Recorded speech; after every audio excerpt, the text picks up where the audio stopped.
aujourd'hui, on va voir ensemble une façon de trader, une stratégie qui est basée sur les volumes. On va analyser les volumes sur le marché, on va détecter des zones. Et donc, pour plutôt, on va dire, trouver le biais de la journée, sachant que ça sera une stratégie à 50-50, c'est-à-dire on sera 50% haussier et 50% baissier, tant que le marché ne dépasse pas les zones. C'est-à-dire on ne va jamais, entre parenthèses, rentrer sur le marché en étant qu'aujourd'hui, le biais de la session il va être que des shorts ou que des achats. On va se baser sur ces zones. Et puis, si le marché part plus haut que la zone, on va essayer de chercher des achats pour aller chercher plus haut. Et si le marché reste plus bas que cette zone-là, on va essayer de chercher des shorts pour aller chercher cette zone.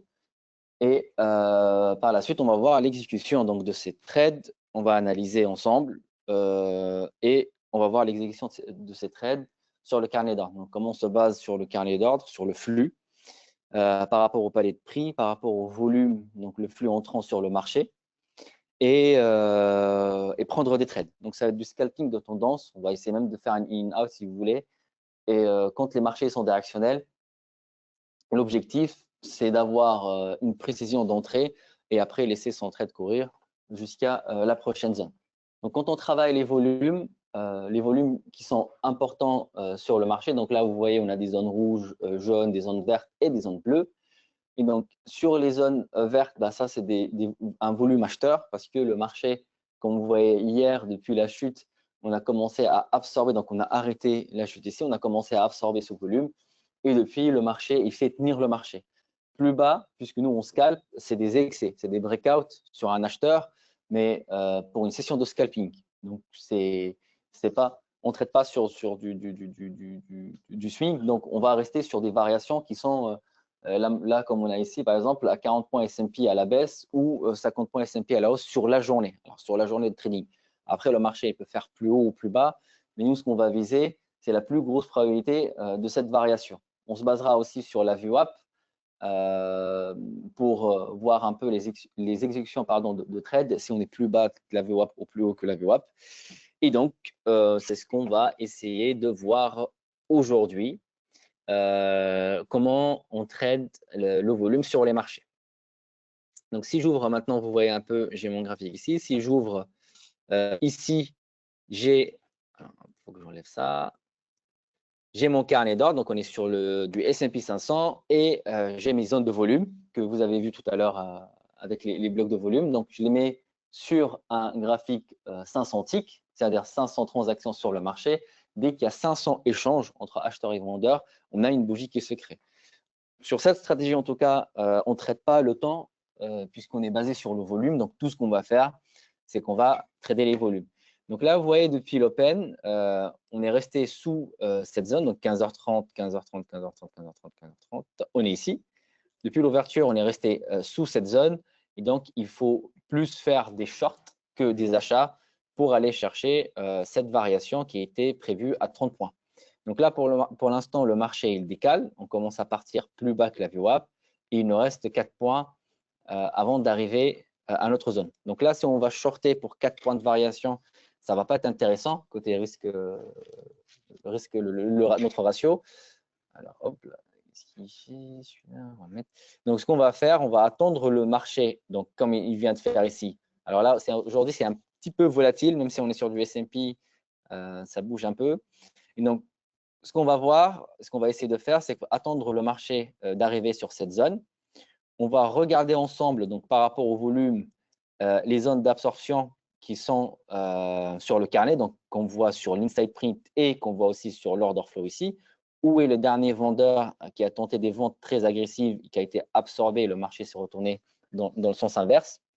Et inversement, où est l'acheteur qui a tenté un breakout et il s'est fait absorber par le vendeur en face. Donc, tout ce qu'on va faire, c'est qu'on va essayer de jouer le ratio entre les acheteurs agressifs face à leur vendeur limite et les vendeurs agressifs face à l'acheteur limite. Et donc là, vous voyez, on vient sur cette zone, on la touche, on sort de ce dernier vendeur et le marché commence à retracer.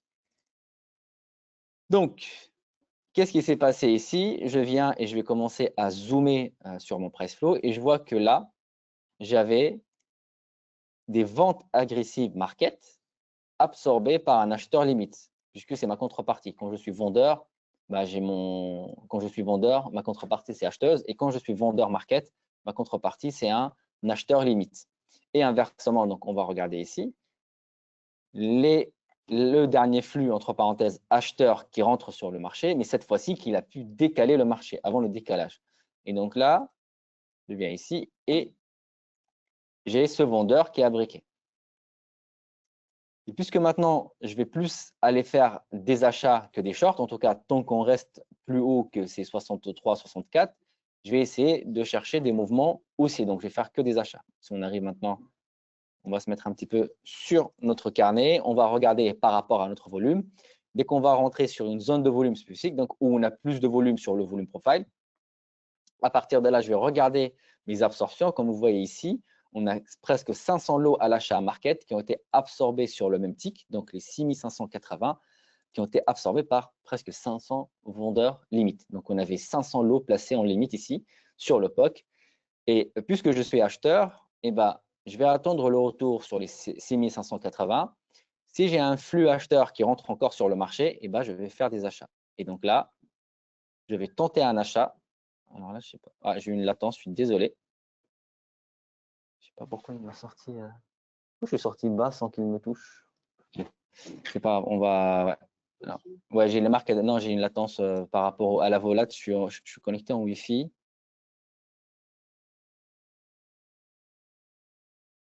Alors, j'ai juste essayé de. Ah ouais, j'aurais beaucoup de retard là.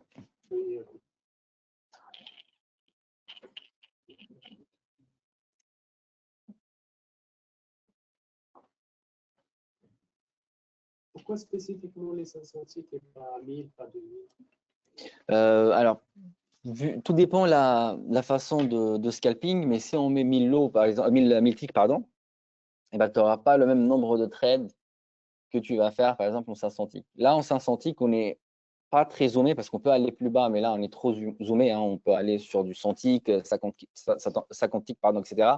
On est trop zoomé sur le marché et ça va nous donner un peu plus du FOMO pour rentrer et sortir très rapidement. Moi, les 500 ticks, j'utilise maintenant depuis 5 ans et ça bouge plutôt pas mal. Quand les marchés sont volatiles, ben, on voit des grosses variations. Et quand les marchés ne sont pas très volatiles, il n'y a pas trop de breakout, et ben, ça m'évite un peu de rentrer sur des trades parce que je n'ai pas de configuration. Selon vous, quelle est la différence entre le tick et le range? Vous n'avez jamais essayé les ranges? Et comment? Les ranges. Non, j'ai pas. Non. Le reversal, les tick reversal, là, c'est ça sur le. Sur l'unité sur les bougies, tu as le tick, tu as des bougies en range. Les ranges ici, c'est ça, les 4, 5, non. J'ai pas, non, je n'ai pas testé ça. Non, moi, c'est plus, en fait, sur le carnet, ça va être l'exécution donc, la décision, elle sera prise sur le carnet par rapport à l'exécution, donc sur l'inside print.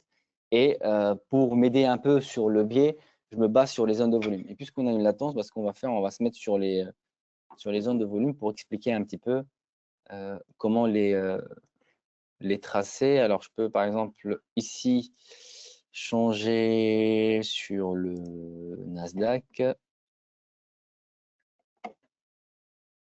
Et on va préparer la session ensemble.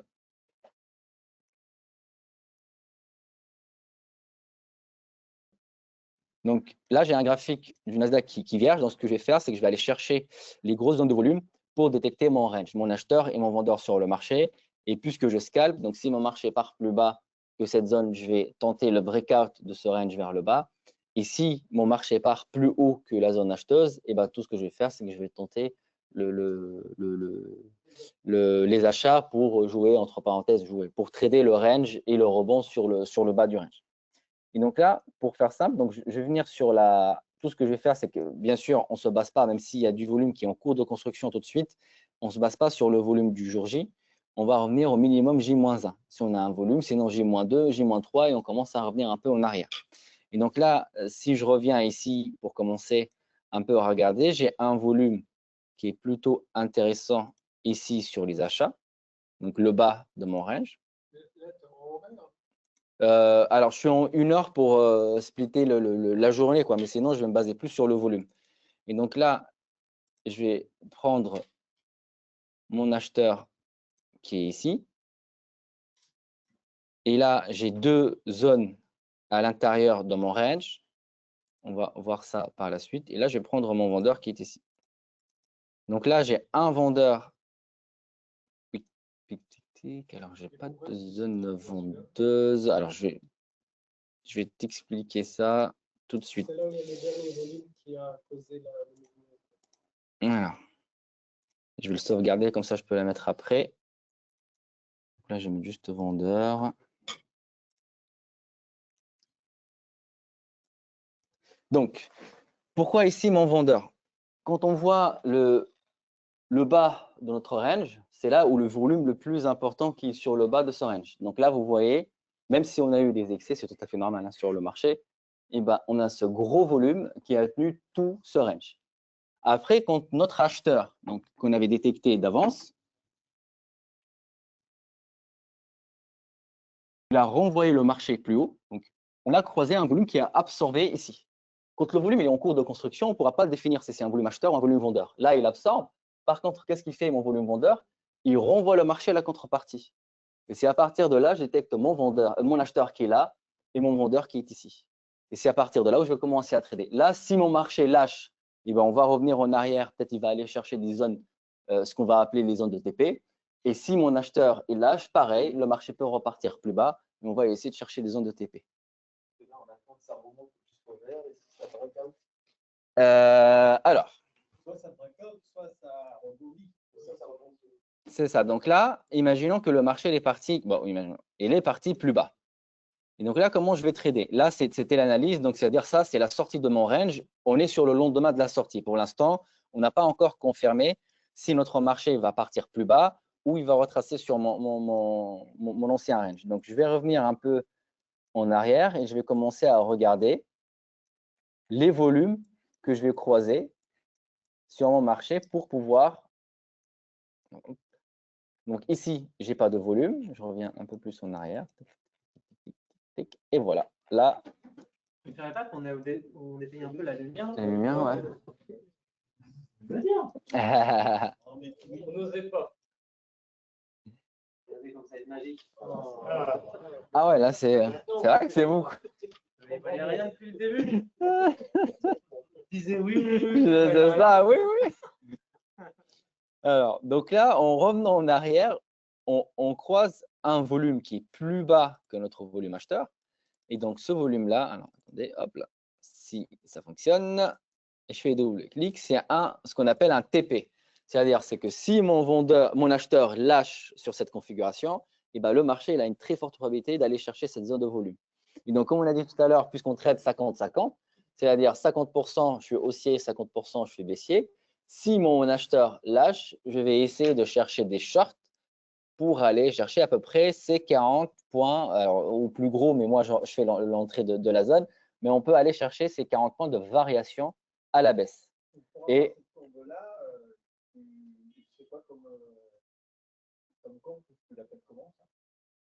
ça, c'est les blocs de volume. C'est dans la bloc de volume sur la plateforme Atas.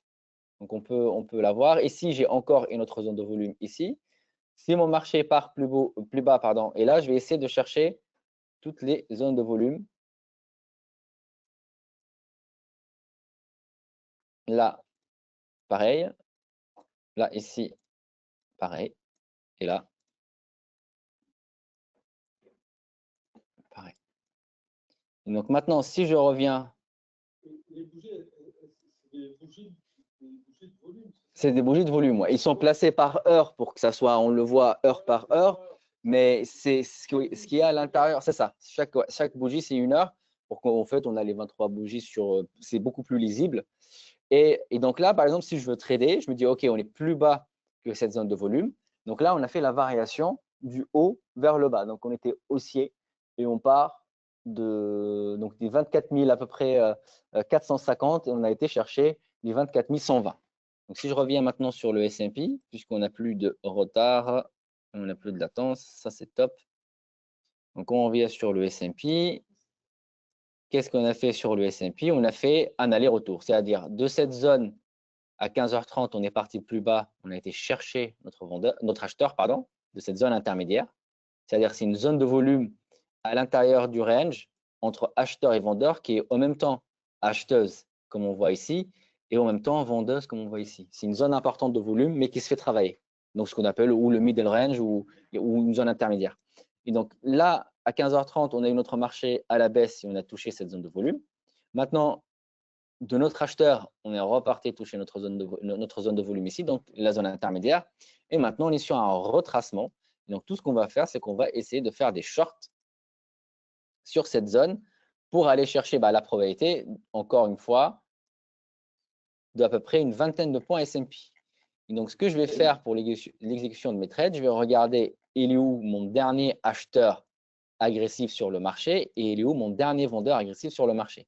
Et donc là, quand je regarde comme ça, j'ai ici des ventes agressives, des ventes market qui ont été absorbées par un acheteur et le marché a retracé de l'autre côté.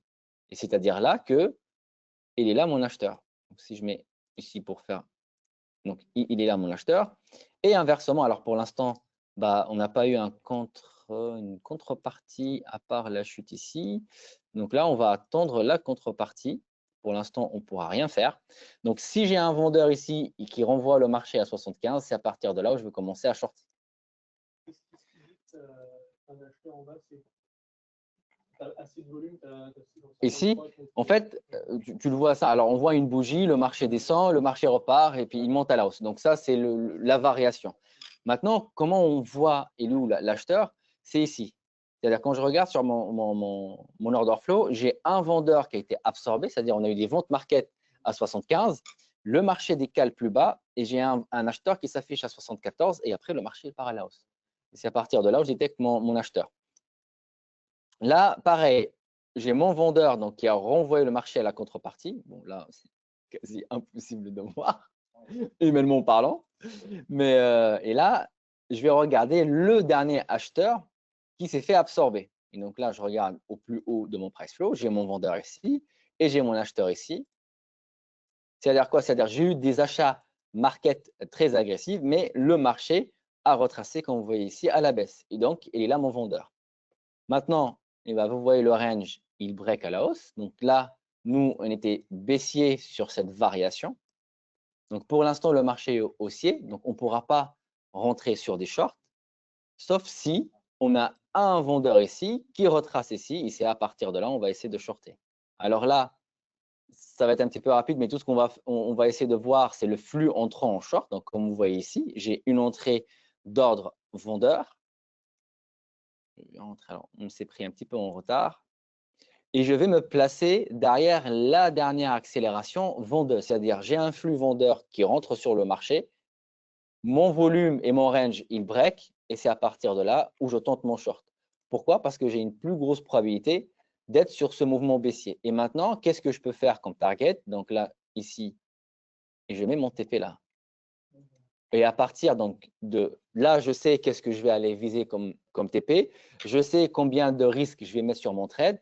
Et après, on va commencer à manager palier par palier. C'est-à-dire quoi? C'est-à-dire, je vais aller voir où sont les absorptions de tous les vendeurs. C'est-à-dire, quand j'ai un vendeur qui entre market et un acheteur en face qui commence à absorber, c'est à partir de ce moment-là où je vais détecter mon acheteur. Et donc, si cet acheteur, par la suite, il lâche, et tout ce que je vais faire, c'est que je vais me placer derrière lui. Et je vais faire que ça, jusqu'au moment où le marché revient. Ils vont me prendre sur un stop suivant où il va aller chercher mon TP. C'est ça. Et donc là, par exemple, comme je vois ici, j'ai mes phases d'absorption qui sont là. Donc, vous voyez, le dernier vendeur acheteur sur le marché, c'est entre 71 et 70, 50 et 71. Et à partir de là, il vient de lâcher. Et tout ce que je vais faire, je vais mettre mon stop suiveur ici, derrière. Et je vais attendre la première phase d'absorption. Donc là, vous voyez, quand les bougies bougent sans order flow à l'intérieur, on ne voit pas. Donc là, le marché part à la hausse, il repart. Il fait un pullback. Et pourquoi? Parce qu'on avait ici, sur les deux tics de prix, donc on va le placer, là et là. Et ça passait quoi? On avait 114 lots market en vente et on avait 109 lots market en vente, donc rien que sur les gros volumes. Après, on avait 84, 41, 60, 69, etc., etc. 83 ici, 75, 68. Donc, on avait beaucoup de lots en vente qui ont été absorbés. Et puisqu'on a une très grosse probabilité à 88% sur cette stratégie d'être dans la bonne variation, donc dans le bon sens, puisqu'on est plus bas que le volume, Donc, on a plus de chances que, plus de probabilité, même pas de chance, que ce vendeur va lâcher, cet acheteur pardon, va lâcher parce que mon flux est vendeur. Et donc là, je me place ici. Après, il faut faire le calcul entre parenthèses de ça, on va le voir sur une prochaine fois. Là, par exemple, à aucun moment, je vais mettre un stop suiveur et avec un manque à gagner de 6 points S&P pour encore 2 ticks de gain. C'est à un moment donné ici, si ça commence à absorber, ce que je vais faire ici, je sors mon trade. Je ne vais jamais mettre deux ticks sur la table de gain et je risque que le marché se retourne contre moi 6 points. Même si c'est un stop suiveur, eh ben, c'est un manque à gagner. Et là, eh ben, grâce à l'imbrication de tout ce système, c'est-à-dire les blocs de volume avec les phases d'accélération, donc ce qu'on dit nous, les paliers de prix. Donc, j'ai un prix baissier parce que mon acheteur a lâché. On rentre sur un short agressif et on essaye de prendre une variation là qui a fait à peu près 16 points et demi sur le S&P. Maintenant, si le marché se retourne, eh ben, on va faire la même chose. Plus haut, je vais faire que des achats. Et à un moment donné, il y a une des zones qui va lâcher. Donc, à un moment donné, on va se prendre un stop, mais pourquoi pas d'aller chercher plus bas. Alors, je vais enlever.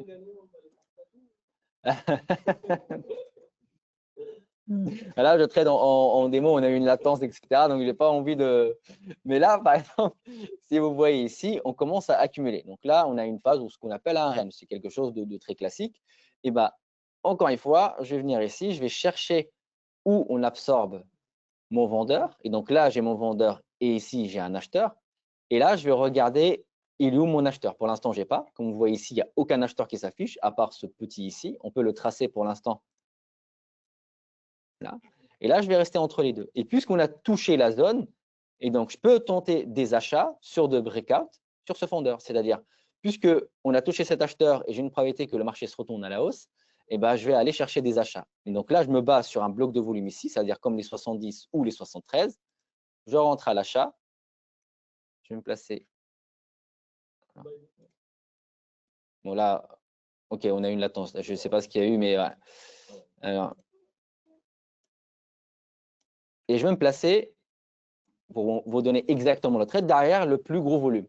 C'est-à-dire là, je suis sur un trade. Si on trade avec un mini Nasdaq, donc un full size, on risque $200 de perte pour aller chercher à peu près, si on arrive à chercher la zone, pour aller chercher $1000 de gain. Donc là, on a un ratio intéressant. Maintenant, quand le marché décale et il commence à faire, comme vous voyez ici, encore cette phase d'accumulation, ce range, et ben, tout ce que je vais faire, c'est que je vais maintenant détecter il est où le dernier vendeur agressif et je vais me placer derrière lui. Pour qu'au cas où mon acheteur lâche, et ben, je suis protégé et le marché ne se retourne pas contre moi. Et donc, je vais venir ici et je vais me mettre là. Pourquoi ici? Parce que c'est là où j'ai eu, pardon, hop, je vais mettre juste ici. C'est là où j'ai eu mon dernier vendeur agressif et c'est à partir de là, on a tenté ce breakout grâce à ce gros acheteur à 76. Et donc, moi, je vais mettre sur cet écart entre acheteur et vendeur, donc entre 76 sur le S&P et 75. Et je me place derrière.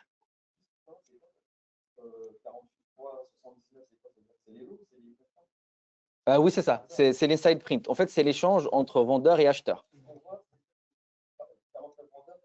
C'est ça. Donc là, on va essayer après de revenir. Donc là, pareil, donc j'ai le dernier vendeur qui essaye de renvoyer le prix à la baisse, mais qui se fait absorber et le marché monte à la hausse. Et bah, automatiquement, je vais mettre derrière lui ici. Et là, je sors sur un stop suiveur. Et donc là, on a un deuxième trade. Là, on a pris à peu près 15 points, pardon, 15 points sur cette baisse. Et là, on a pris à peu près dans les 9 points, 10 points sur le S&P, sur cette montée. Et on essaie de faire que ça. On essaie de jouer dans un stop qu'on a pris ici. Et donc, sur cette stratégie, moi, ce que j'aime bien, c'est que c'est des petits stops, c'est-à-dire quand on risque peu. Et quand le marché, surtout sur des marchés volatiles comme ça, si vous n'avez pas de bug ou de latence, quand le marché décale dans votre sens, ben, vous pouvez aller chercher beaucoup de gains par rapport à ça. Donc, on peut se permettre d'avoir limite même un win rate à 50-50 parce que j'ai un win rate à 50%, OK, c'est bas, mais quand je perds $200 et quand je vais aller chercher des gains, je vais aller chercher par exemple $800. Ou quand on parle en points, je mise 5 ou 2 points et demi ou 3 points sur le S&P pour aller en chercher 10 ou 15 points à la hausse. Ce qui reste assez intéressant. Ça nous laisse le temps, entre parenthèses, de se prendre des stops, le temps d'être dans le bon mouvement. C'est ça. Je mets mon take profit, c'est-à-dire le max où on avait prévu entre parenthèses la variation. Alors oui, non, bien sûr. Là, moi, ce que j'ai mis le TP pour montrer et expliquer par rapport aux zones, mais nous, l'objectif, c'est quoi? C'est que ces zones-là, ils lâchent. Et c'est là où on va avoir le gros décalage. Là, vous voyez, le marché, il est beaucoup plus doux, entre parenthèses, parce que bah, on retrace, on est dans un range, mais si là, cette zone acheteuse, elle lâche ou cette zone intermédiaire, elle lâche, bon, on verra sur ce retour, et ben, vous allez voir que la variation sur le carnet, elle ne sera pas la même du tout. Pardon. Là, on va voir vraiment un mouvement très agressif. Et si on est dedans et on a tenté un breakout ou on est dedans ici à l'achat et le marché vient et il break, bah là, c'est le jackpot parce que vraiment, on prend le trade. Alors non, c'est pour ça, tout à l'heure, j'ai mis le take profit pour montrer les zones, c'est-à-dire où on peut… Mais moi, je ne mets jamais de take profit, je mets toujours de stop suiveur. Donc, je laisse le marché, c'est ça, je laisse le marché. En fait, tant que je suis dans le bon sens, il n'y a pas une raison de sortir. C'est ça. Il y aura toujours du manque à gagner. C'est ça. Voilà. Et c'est ça qui est bien, c'est que on doit, encore une fois, on manage notre trade, c'est pas au feeling, c'est pas parce que je suis à plus 300 de PNL, je trouve que c'est une belle somme, donc je coupe. Non, c'est je place mon stop suiveur sur le côté technique, comme on l'a vu tout à l'heure, et lui, mon dernier acheteur qui est en train de pousser le marché, ben, je vais me mettre derrière lui parce que je suis à l'achat. Ça sert à rien que je reste plus loin. Si cet acheteur lâche, le dernier qui pousse, ben, on va retracer. On va revenir peut-être chercher mon BE ou mon stop qui est encore plus bas. Et ça ne sert à rien d'avoir un gain pour le redonner au marché.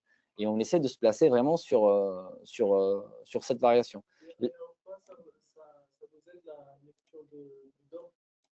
Alors, je pense que là, c'est peut-être pas la meilleure journée pour expliquer le carnet d'ordre parce que en fait, ça bouge tellement rapidement. Ça va trop vite qu'en temps normal, le S&P il est beaucoup plus lent. Voilà, là, on a un VIX élevé, on a des marchés plutôt stressés. Mais d'habitude, ouais, le S&P il est beaucoup plus long et on arrive à le lire. Mais en fait, le carnet, au contraire, c'est là où on va chercher les flux.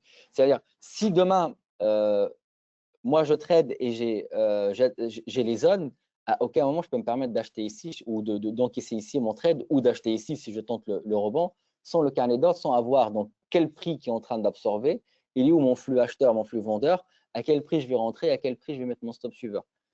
Après, on peut, entre parenthèses, utiliser que les zones et dire, bah, d'accord, ici, je vais shorter, je vais mettre un stop derrière. Et ici, je vais acheter, pardon, je vais mettre un stop derrière. Et ici, je vais shorter, je vais mettre un stop derrière. Ça peut aussi fonctionner de cette manière. Mais avec le carnet, on a une précision où on rentre avec… on peut se permettre de rentrer avec des petits stops. Et donc, on peut, entre parenthèses, envoyer de la taille. Alors, je me comprends, mais on peut rentrer sur des tailles qui sont plutôt intéressantes. Déjà, rien qu'un lot S&P fait vraiment l'affaire. Ça peut être, c'est intéressant. Tac, tac, tac. Qu'est-ce que je voulais vous montrer? Donc, sur les zones…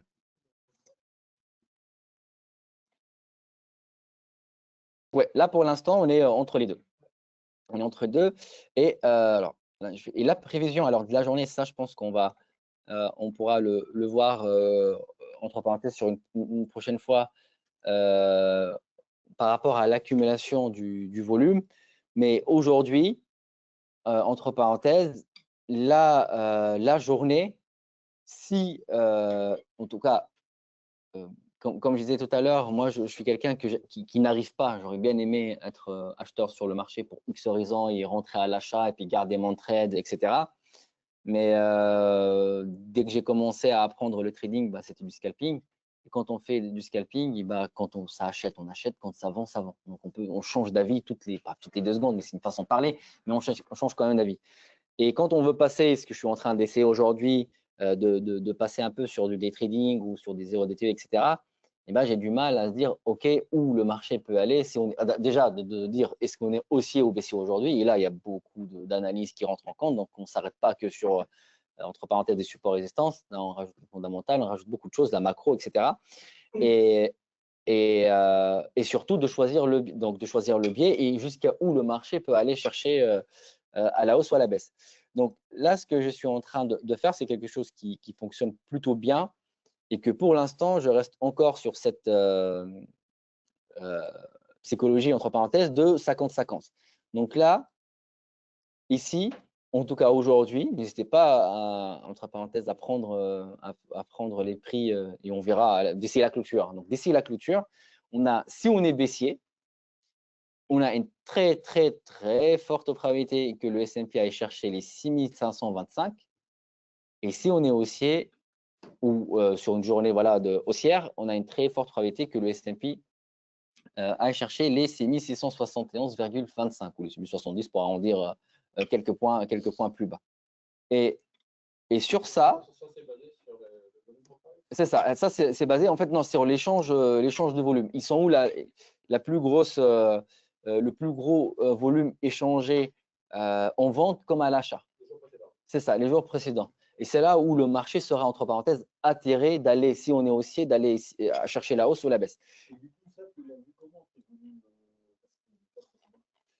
Alors, on imbrique, c'est ça. Alors, on imbrique beaucoup de choses. Ça va être très, très. Alors, je vais vous donner un peu l'exemple. Ça va être très long à expliquer, mais en fait, c'est quand on regarde, c'est la clôture des journées d'avant, les VWAP de la veille et l'époque, ce qu'on appelle les naked POC, etc. Et les plus gros blocs de volume en daily. Donc, la même chose qu'on a vu ici.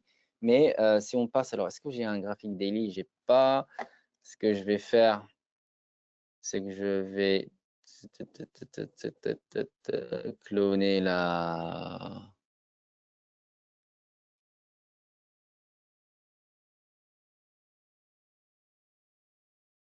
page et je vais passer ici en daily.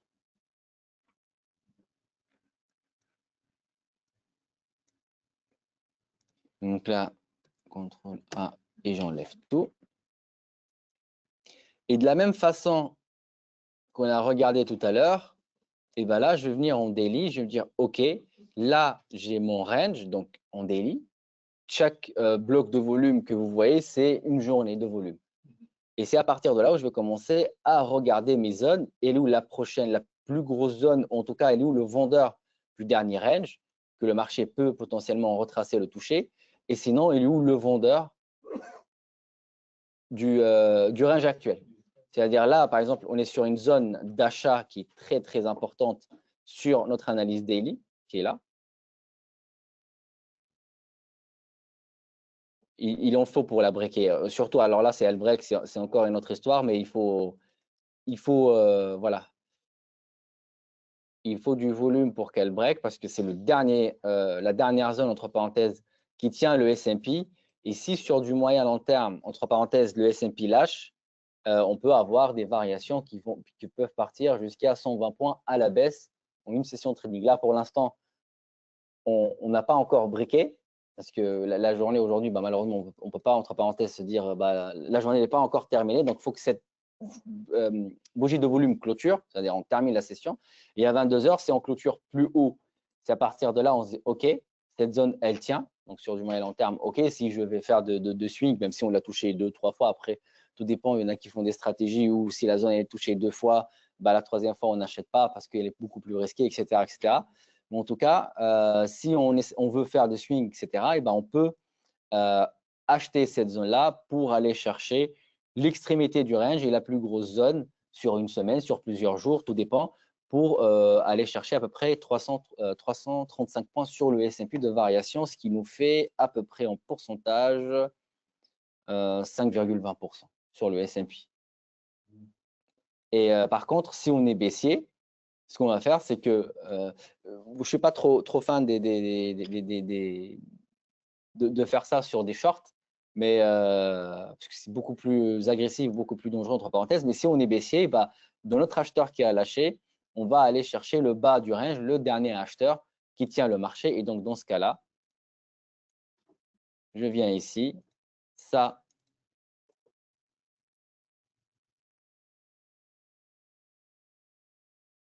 je vais mettre ici, par exemple. Ça, c'est une target si on est baissier sur le S&P. Donc, si on passe en short, eh ben, on a à peu près 190 points à aller chercher à la baisse. Et là, si on est haussier, on peut, comme on a dit tout à l'heure, aller chercher 335 points à la hausse. Mais pas dans une seule journée. Non, non, non. Ça, c'est vraiment sur l'avantage et l'inconvénient. C'est que quand on est haussier, bon, à part FOMO, etc., et puis les marchés partent en ligne droite, La montée, bah, il y a toujours de retracement, elle est beaucoup plus longue. Les chutes, c'est beaucoup plus rapide, entre parenthèses. Donc, voilà. Donc là, on peut casser et puis partir même là, dans la journée ou la semaine prochaine, parce qu'il y a X news qui sort, donc ça part très rapidement. Et après, le marché retrace. Et quand on rentre à l'achat, bah, c'est toujours, voilà, le marché il prend son temps, entre parenthèses. Donc, voilà un peu sur… oui. Il y a un acheteur qui a lancé le marché là-bas en dollars. Après, c'était un rallye là, sinon, dans cette partie-là. Ici, là pour l'instant, il tient, ouais. Alors,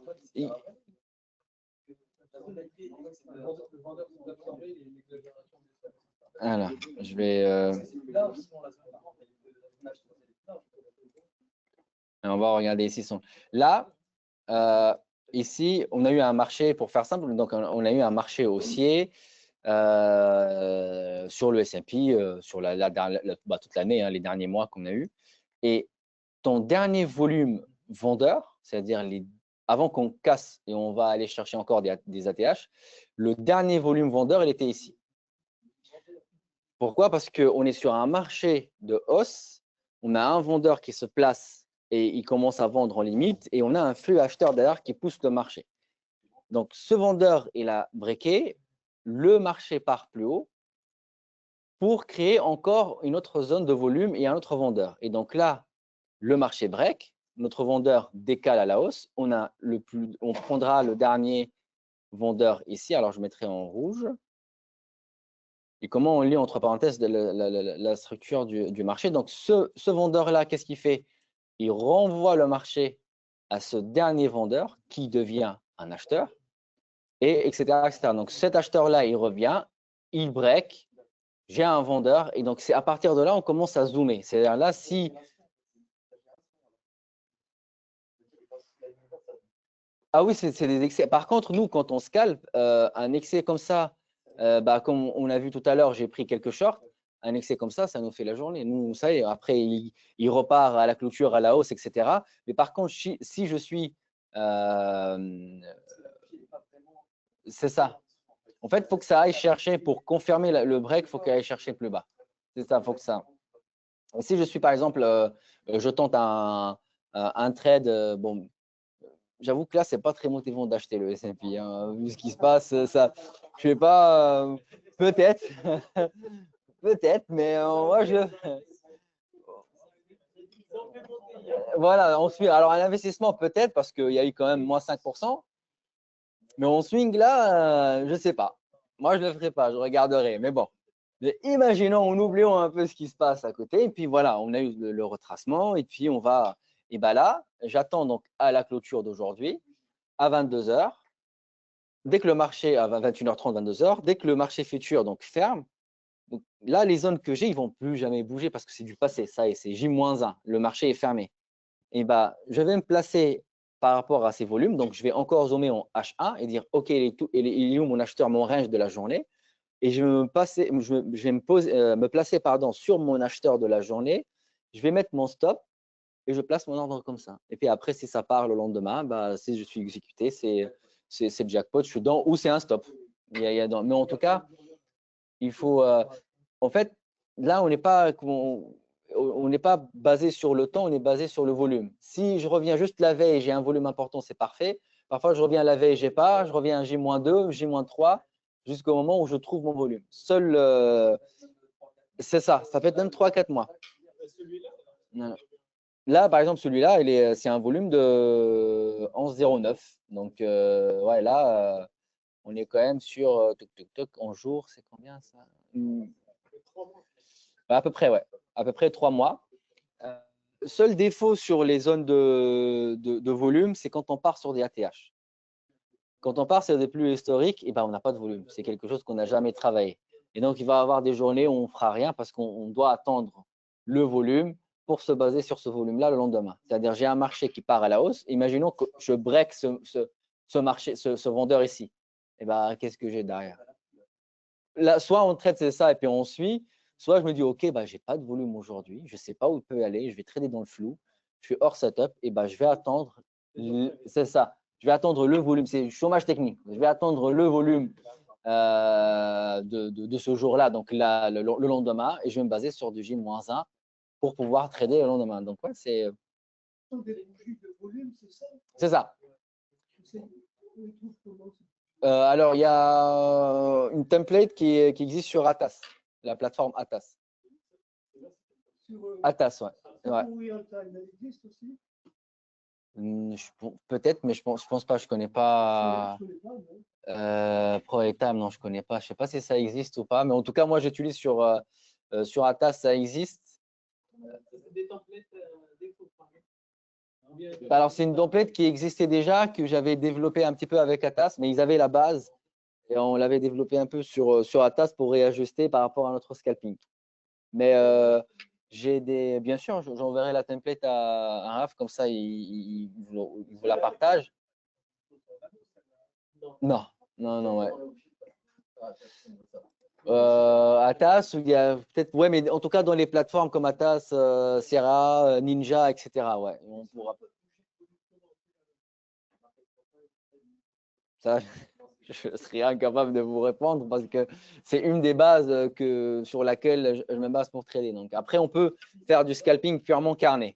Là, c'est très fatigant, mais on peut venir ici. Voilà. Et là, on va trader purement donc carnet en se basant sur mon carnet d'ordre et mon volume profile. Et là, je suis beaucoup plus zoomé. J'ai une accélération, par exemple, comme vous voyez ici, à 6575. Et donc, si je suis haussier, je vais viser mon POC qui est à 80. Si je suis baissier, je vais viser le plus gros prochain volume qui est à 70. Donc là, on a été chercher le POC, parfait. J'ai un flux qui rentre à l'achat. Retracement, on absorbe. Je rentre ici, je mets mon stop là. Et je vais viser mon TP ici. Le point of control. Alors, le point of control, bah là, on ne l'a pas été exécuté malheureusement. Et ah non, alors il va prendre j'enlève mon TP parce qu'il va me prendre en short. Je reviens juste sur le POC. Donc là, pareil, je pars sur ce volume ici, je reset mon inside print. Là, par contre, mon flux, il est vendeur. Vous voyez, le marché repart. C'est un peu rapide, mais il commence à absorber. Je me dis, OK, alors soit j'ai un retracement et on revient sur le POC. Donc, je short. Soit c'est ma tendance pour X raisons techniques, ma tendance, elle est haussière aujourd'hui, donc je vais faire que des achats. Donc là, on est entre les deux zones. Pour l'instant, je ne fais rien. J'attends mon flux. OK, là, le marché retrace. On revient sur le POC. Et c'est sur le POC que je vais prendre la décision basée sur mon carnet d'ordre. C'est-à-dire ici, j'ai mon marché qui revient. On absorbe. C'est ça, ici. C'est les 6580. Et là, c'est les 6590. C'est ça. Là, ce que je vais faire, c'est que je vais acheter, si j'ai confirmation sur mon carnet, je vais acheter les 6580 pour aller chercher 10 points et aller chercher les 90.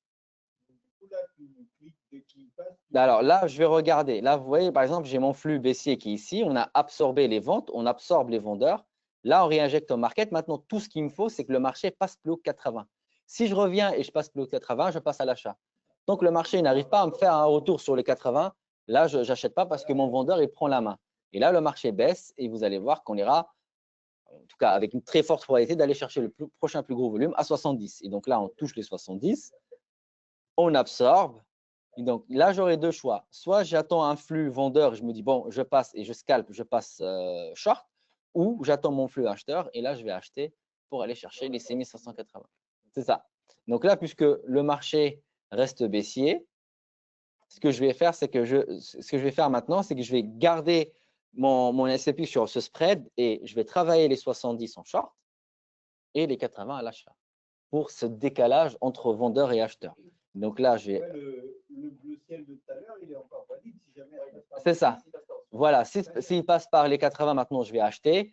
En fait, je parie que le S&P ne restera pas entre les 80 et les 70. Il ne va pas rester entre 80 et 70.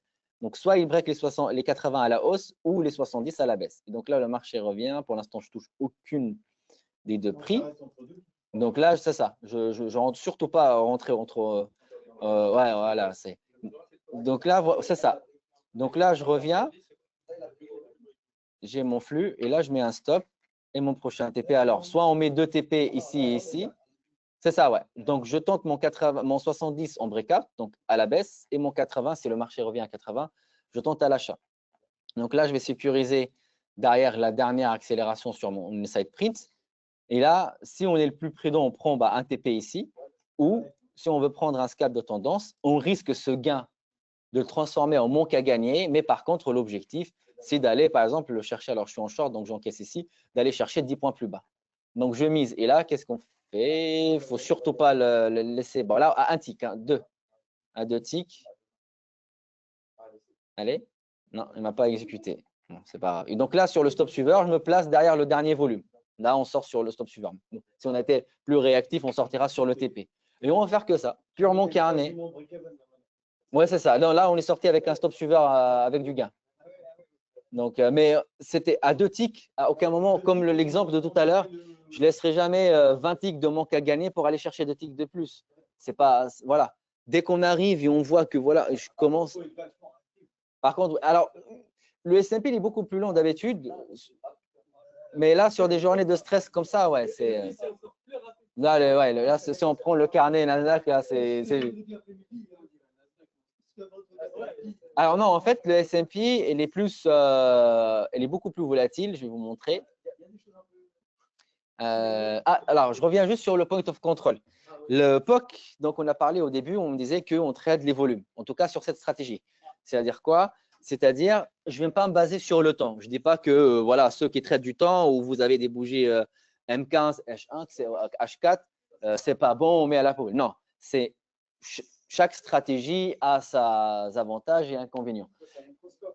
Et donc, c'est ça, plus qu'on trade au volume. Donc, moi, ce que je vais faire, c'est que je vais me baser, encore une fois, sur des volumes. Et donc, on a le point of control, et ça, c'est le POC du marché. C'est là, donc le POC, c'est là où le marché a passé le plus de temps. Le prix où le marché a travaillé pendant 15 minutes, 30 minutes, ce prix-là. Et donc, moi, puisque je traite les volumes, je vais me baser sur le VPOC, donc le volume du point of control. Et donc, c'est le prix où on a échangé le plus de lots. C'est-à-dire, si je viens ici sur mon carnet et je regarde, donc je monte sur le POC, vous allez voir que les 6580, on a envoyé 11 006 lots. 11 000 lots, pour faire simple. 11 000 lots. Si je regarde tout le carnet sur toute la journée, il n'y aura aucun prix qui dépassera les 11 000. C'est le plus gros. Si pour X raisons, alors on est où là? On est à 64 ou à 65, et on travaille, et il passe à 11 010, et ben c'est ça qui va devenir le VPOC, et l'autre, il est plus… Et en fait, c'est là où on va essayer de suivre où il y a le volume. Pourquoi? Parce que… alors, je le mets… il est ici. Donc là, vous voyez VPOC, donc 80. Alors non, pas d'heure, c'est volume. C'est vraiment volume depuis l'ouverture des marchés. Il calcule combien de lots ont été… c'est ça. Voilà, c'est ça. C'est plus, en fait, c'est plus le volume par rapport au prix. C'est ça.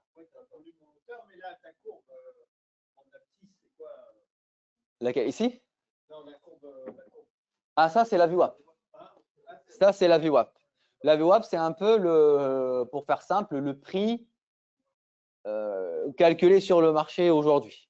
C'est-à-dire, imaginons, vous avez beaucoup de temps et vous investissez sur des ETF ou même sur du moyen long terme ou sur du long terme, voilà, sur des CFD ou futurs, et vous rentrez… bon, je pense que c'est quelque chose que faut faire avec des options, parce que des stops, ça va être compliqué de les mettre, même avec des gros comptes. Et donc, vous faites que des achats sur les marchés. Vous achetez que le marché. Et donc, vous faites que des achats. Les indices, ça fait maintenant, depuis la nuit des temps, les marchés sont haussiers. Pourquoi? Parce que c'est un panier d'actions.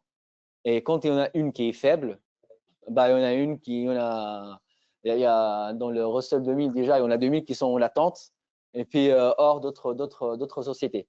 Donc, ce qu'on va faire, c'est la VWAP, pour faire simple, c'est un peu le prix calculé mathématiquement sur une période donnée. Donc, c'est en daily, il bouge. Et donc là, le prix du S&P, il est à 6572,95. Alors, c'est calculé en tick, mais on va le remettre à 6600.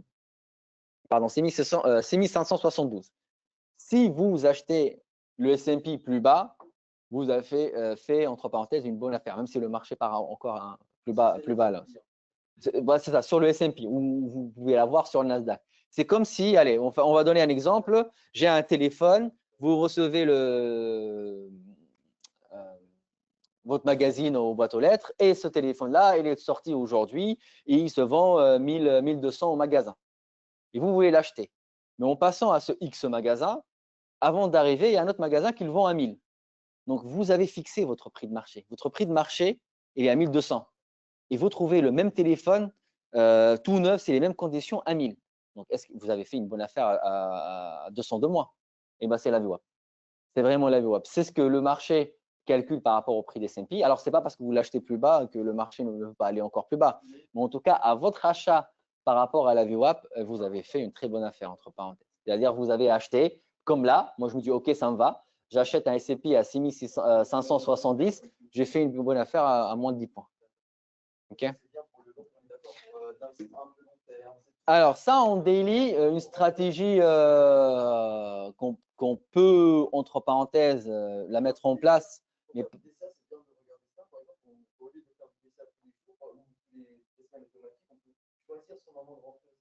Alors, oui. Alors, son moment de rentrée. Alors, DCA sur indice. DCA sur indice, DCA sur indice, DCA sur indice. Alors, je suis pas un très grand connaisseur, même j'aurais bien aimé, mais pour l'instant, sur les options, donc j'ai pas envie de raconter n'importe quoi. Mais faire de DCA, la seule, alors ça coûte un peu plus cher, mais c'est beaucoup moins risqué que de le faire avec des options. C'est-à-dire quoi? C'est-à-dire, je vais acheter, imaginons ici, je vais acheter mon S&P parce que je passe, alors plus bas, c'est une ATR, c'est entre la mélange entre le volume et la VWAP, donc calcul alors beaucoup plus précis pour les points d'entrée. Et donc là, je me dis, OK, j'ai de l'argent à investir, le marché il est tout le temps haussier. Et donc, tout ce que je vais faire, c'est que je choisis, alors là, ce n'est pas une stratégie, c'est un exemple pour vraiment faire la différence, mais je choisis en weekly. Je dis une somme, je rentre sur le marché, donc je suis en weekly, et dès que le marché passe plus bas que ma zone, et c'est à ce moment-là où je vais acheter. C'est le moment à acheter. Maintenant, jusqu'où le marché peut partir plus bas que la zone? Elle est là la question. Parce qu'on peut se dire, OK, là, je vais acheter ici, mais je vais mettre où mon stop? Je vais le mettre là, je vais le mettre là, je vais mettre derrière l'autre zone. Là, vous voyez le stop. Et c'est dommage parce que là, il faut un compte à 1 million là, pour mettre 1000 stops de futurs sur le Nasdaq. Là, on n'est plus. Et donc, tout ce que je vais faire, c'est qu'alors, à vous de voir, mais en tout cas, soit j'achète le futur. Et là, bah, vous voyez avec les brokers, la marge, donc votre margin, il est à combien? Donc, je pense sur le Nasdaq, chez Self-Invest, je crois que c'est dans les 30, 28 000, 30 000, quelque chose comme ça. Et donc, ça, c'est juste votre margin. Et après, il faut le day trading, c'est-à-dire la balance de votre compte. Et là, au lieu d'acheter ici et mettre un stop là ou là, ou là, ou là, ou là, comme on a dit, et ben, tout ce que je vais faire, c'est-à-dire, je me dis, OK, là, je calcule, je fais mon analyse. Côté macro, d'accord, c'est serré parce qu'il y a X raisons, ça, ça, ça. Mais les marchés, ils vont repartir. On ne va jamais rester baissier, entre parenthèses, jamais. Il ne faut jamais dire jamais. Et d'ici les 6 prochains mois ou d'ici les 12 prochains mois, je vois le S&P, je vois le S&P positif. Donc, je me donne de la marge quand même, 12 mois quand même. Plus on prend lent, mieux c'est. Et donc, je rentre ici à l'achat. Tout ce que je vais faire, c'est que je vais me protéger. Alors, le truc le plus simple, et moi, ce que je commence à apprendre et avancer dans ça, j'achète un put, une assurance, c'est-à-dire j'achète une option put. Si le marché part à la baisse, et ben, cette assurance, elle devient gagnante. Et donc, mon broker, j'ai une position sur le Nasdaq à moins 2000. Par contre, j'ai mon put qui est gagnant à plus 2000. Et là, en fait, vous ne pourrez jamais vous appeler pour vous dire, attendez, qu'est-ce qui se passe? Vous êtes en négatif. Ça hedge. Ça va juste hedger votre position sur la chute. Puisque vous avez prévu votre trade sur 12 mois, donc votre assurance que vous avez pris, elle doit durer le temps de votre trade ou le temps de votre scénario. C'est quelque chose qui coûte un petit peu d'argent, mais vous êtes toujours gagnant. Pourquoi? Parce que si je rentre ici et j'achète une option put pour protéger donc ma position, et ben vous allez payer une prime. Mais cette prime, elle est fixe. Ça y est, vous l'avez payée, elle est perdue. Et Raph, vous l'avez facturé à 1000 €. OK? Mais par contre, votre put, il est lié avec le temps. Vous l'avez pris, cette sécurité, vous l'avez pris sur 12 mois. Maintenant, prenez cette même somme, parce que ça coûte cher, mais par rapport à votre, par exemple, à votre portefeuille. Mais prenez la même somme et mettez-la en stop sur le Nasdaq. Bah, moi, 1000 $ sur le Nasdaq, ça fait combien de stop? 50 points? Non. Sur le mini, ouais. 50 points. Ça vous fait 50 points. Rien que 50 points de stop. Et là, vous voyez que le marché il est parti à peu près 300 points de retracement. Et donc, vous allez être sorti à chaque fois. Donc, si on veut vraiment se protéger contre le marché, on prend une stratégie.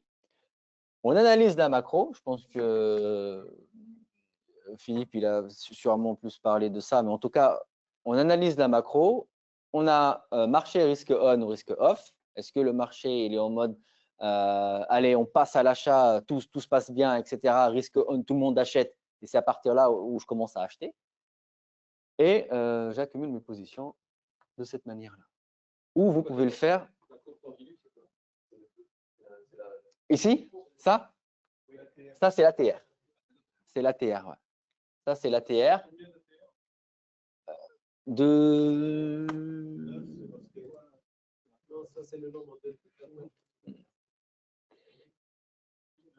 C'est la période 20, 10 sur le volume, multiplicateur de 2,5. Donc, elle existe sur TradingView. C'est quelque chose qui top si on veut faire de l'investissement. Et puis, ça fonctionne un peu sur tous les marchés. Après, encore une fois, comme disait Raph tout à l'heure, à vous de réajuster. Tout dépend votre risque, quoi. Et c'est quelque chose aussi qu'on peut utiliser. Alors, j'ai regardé dernièrement une vidéo qui parlait des ETF et il n'y avait pas une très grosse différence de gain sur les 20 ans si on achetait la mèche de retracement. Donc, on a donné un exemple. Imaginons que voilà, vous êtes un insider et puis vous avez le truc, c'est que ça et le marché, c'est le dernier prix. Après, c'est reparti pour des années à la hausse. Donc, vous l'achetez en ETF, donc vous accumulez vos positions. Et entre ceux qui achètent par rapport à leur salaire, donc tous les fins de mois, ça envoie. À la fin, c'est minime. Il n'y aura vraiment pas grand-chose de différent. Alors, sur plusieurs années, peut-être oui, mais en tout cas, sur les 20, 40 ans, donc nous, humains, entre parenthèses, qu'on essaie de chercher, quel que soit plan de retraite ou pour nos enfants à leurs 20 ans, 30 ans, il n'y aura pas une très grosse différence. Mais si on veut, c'est ça, acheter et accumuler sur le marché, eh ben, c'est ça. C'est le moment d'acheter. Ici, le marché part à la baisse, il break. Là, c'était notre cher. Alors, ça marche très, très bien hein, jusqu'à l'arrivée de Trump. Ça, c'est un truc depuis des années, il fonctionne. Il y a la guerre Ukraine-Russie qui l'a un petit peu chamboulé, parce que l'année, elle était baissière, de toute façon, toute l'année. Et on a notre cher ami Trump qui l'a fait un peu. Mais en tout cas, voilà, c'est l'avantage de ne pas toujours rester que sur le côté technique et s'intéresser à la macro et voir un peu ce qui se passe dans le monde pour prendre la décision. Mais le plus dur, sans être influencé non plus par les émotions. Il y a des traders, quand ils rentrent, ou surtout les traders de crypto, quand ils rentrent en position ou quelque chose sur le Bitcoin, ils ne regardent plus les infos parce qu'il a pris sa décision, il a calculé son risque d'avance, il a rentré pour X raisons techniques et maintenant il repart. Moi qui a investi pendant le Covid en crypto, je vous garantis que je faisais par exemple sur une position, alors c'était le bull run, hein, c'est jamais vu, hein, il fallait juste acheter, fermer les yeux. Mais à chaque trade, je rentre, j'ai l'impression qu'on me voit et puis au moment où j'achète cette crypto, je vois que des news de malade dessus. Bon, en fait, elle va être interdite, elle va chuter, etc. Et donc, à chaque fois, ça me donne envie de couper ma position. Quelque chose que je n'ai jamais fait. Et parfois, je faisais du x5, x6, x7. Mais si j'étais focus sur les news, le flux qui rentre, j'aurais coupé quasi toutes les positions.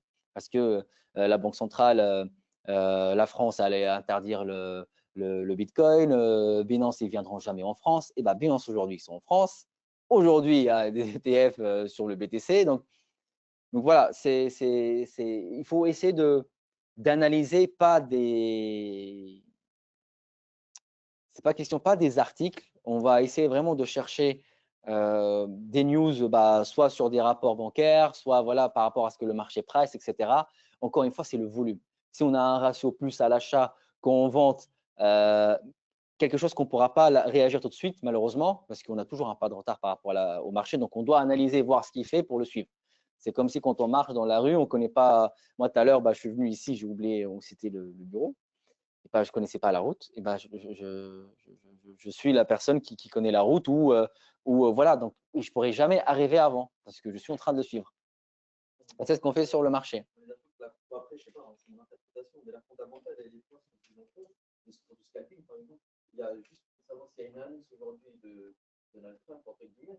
Sinon, sur le scalping, on n'a pas vraiment besoin. Alors, la macro pour le scalping, oui, bien sûr, elle est super importante. Alors, oui et non. Oui et non, parce que, ok, on scalpe sur des variations, etc. Alors, d'avoir un biais ou sur son scalping par rapport à… C'est trop petit, donc pour pas dire pas besoin, mais il faut comprendre juste un peu… Alors, il ne faut pas avoir le biais sur la journée, mais il faut comprendre la condition de marché. C'est-à-dire, il faut analyser un minimum et aujourd'hui, d'arriver sur le S&P, par exemple, et dire que j'ai un VIX à 26. Et donc là, je suis obligé de voir mon VIX, par exemple. Donc, analyser, c'est un indicateur qui va calculer ma variation sur le marché et à combien, plus en fait le VIX monte, plus mon marché, comme on l'a dit tout à l'heure, et en fait, plus mon VIX monte, pour faire simple, plus mon marché est en train d'acheter des assurances à la chute.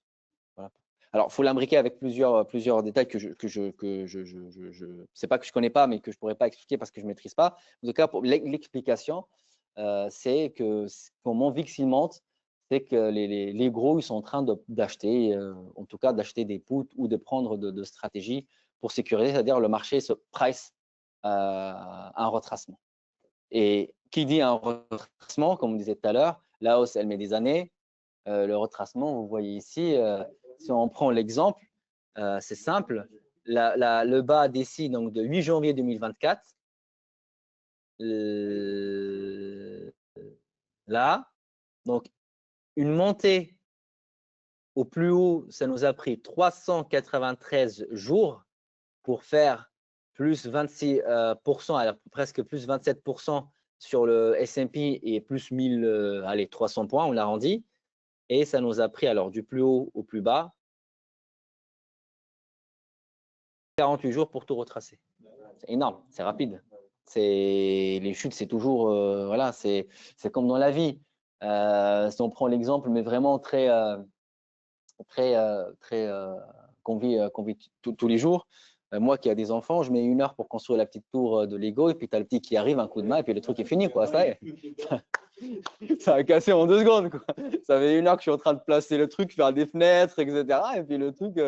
Donc c'est vrai que la chute, elle est beaucoup plus rapide que la montée. Ça, c'est la vie de toute façon. Hein,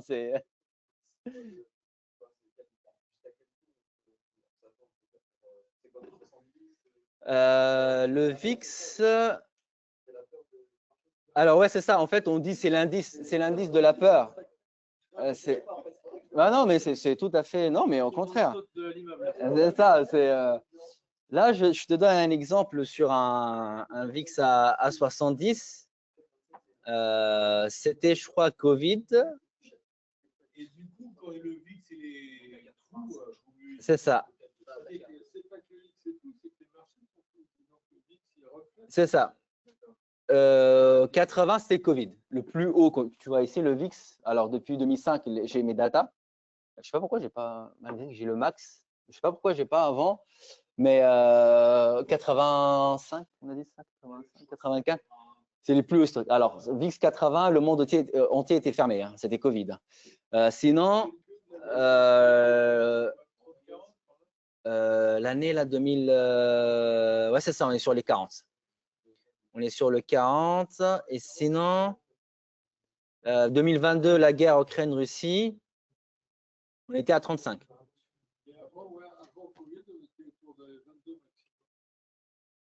On a eu quand même avant Covid, le 11, ça c'est la crise de subprime, 67. Mais non, c'est vrai que quand ils partent, en tout cas, quand ça dépasse dès qu'on commence à taper dans les 30, c'est qu'il y a c'est trop. Alors quand ça part plus haut, encore une fois, c'est quasi impossible de le trader. En tout cas, sur le carnet, c'est tellement. Je sais pas comment vous expliquer, c'est tellement volatile, mais l'humain, on a une liaison avec le risque qui est bien parce que ça nous pousse à devenir à avoir tout ce qu'on a aujourd'hui, parce que l'humain a toujours pris des risques, mais elle est dangereuse parce que plus c'est dangereux, plus voilà, ça nous attire. Et c'est vrai quand on voit les variations, on se dit bah là j'ai fait, c'est-à-dire si j'avais pris un trade sur le Nasdaq, ça m'aurait donné un scalp à 500 points quoi. Le truc il part à la hausse ou à la baisse. Mais c'est mortel déjà.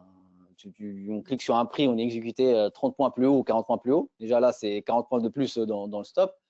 Et c'est n'importe quoi, c'est illisible. Et ah, je sais, je connais.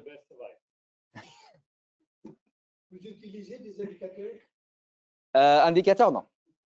Volume, donc comme on a vu tout à l'heure, volume, le VIX et l'ATR, et puis c'est tout, la VWAP. Mais vraiment, voilà, volume profile. Donc, c'est des indicateurs, mais qui sont tous, encore une fois, il y a toujours le mot volume dedans. Volume, volume, volume, volume, volume. C'est la base, entre parenthèses. En tout cas, pour ma stratégie, après, vous pouvez, encore une fois, vous tradez les, je sais pas, on a des SMC, et puis on rajoute l'ATR ou la VWAP, ou peu importe, dedans. Non, tout le temps. C'est-à-dire, là, si je fais du… Tac, tac, tac, je viens ici, je vais cloner encore ce…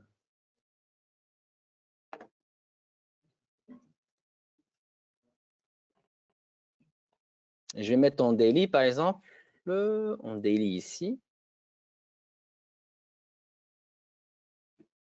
CTRL A et j'enlève tout. Et là, je viens…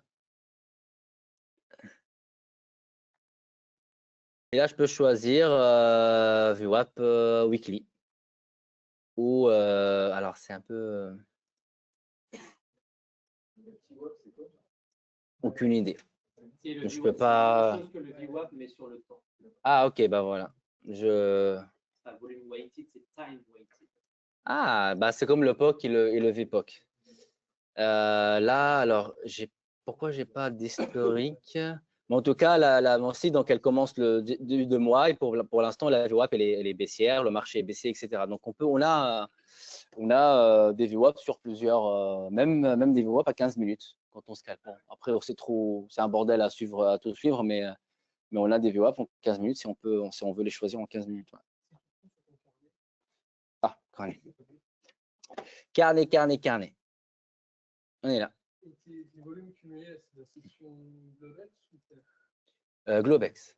Je me base sur tout le volume depuis l'ouverture à la clôture. C'est vraiment la totalité. La même méthode, en fait, je reste sur la même logique avec les blocs de volume. Vraiment, c'est on trade des volumes, c'est la même logique de dire, OK, je me fixe ou je me base sur tout le plus gros du volume. Donc, je dois faire ça sur toutes les analyses pour que ça soit… voilà.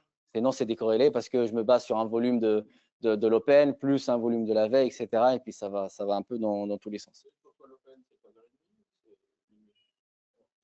C'est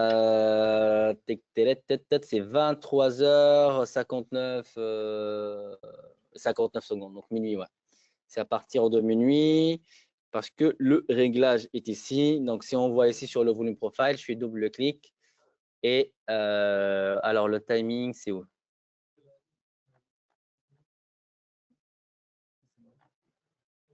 Non, alors non, ça c'est pas le… non, alors je l'ai sur le… Bah, ça commence avec la off, donc ouais, c'est ça. Le commencement à minuit et la fermeture à minuit du jour.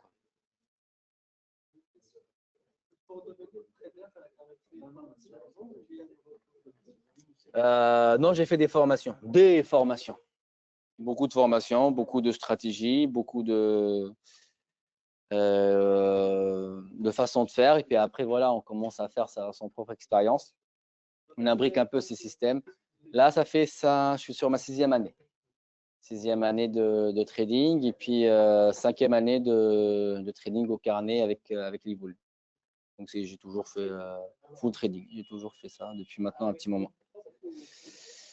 Compte propre, d'ailleurs, il faut qu'on parle sur le compte propre. Là, j'ai des questions. Mais ouais, compte propre. Parfois, je prends un peu de comptes à droite, à gauche, mais non, ouais, c'est ça. Mais la base, c'est plus compte propre parce que c'est le plus fiable. Parce que c'est notre argent. OK, on prend le risque avec son argent, donc on doit apprendre, on doit backtester, voilà, ça, c'est sûr. Et puis, on est plus dans la sécurité. Avec plaisir. Est-ce que vous avez des questions?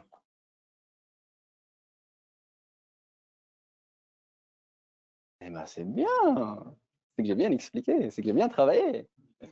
C'est top ça. Donc là, si je vous demande pourquoi VPOC et pas POC, vous allez me répondre si vous n'avez pas de questions. Pourquoi VPOC et pas POC?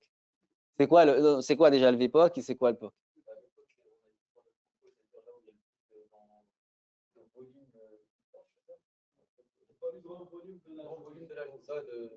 Il y avait plus de choses. Là où le prix a passé plus de temps.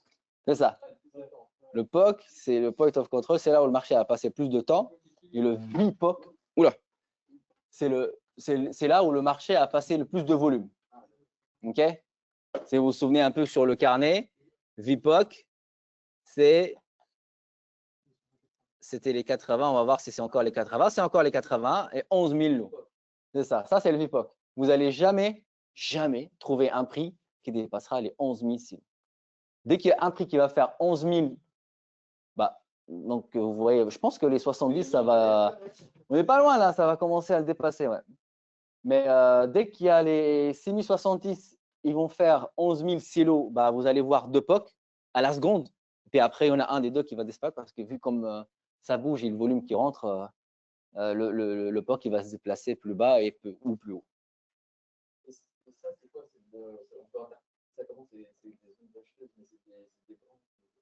Alors moi, je l'utilise pour un peu comme tous les volumes. Donc, je peux pas.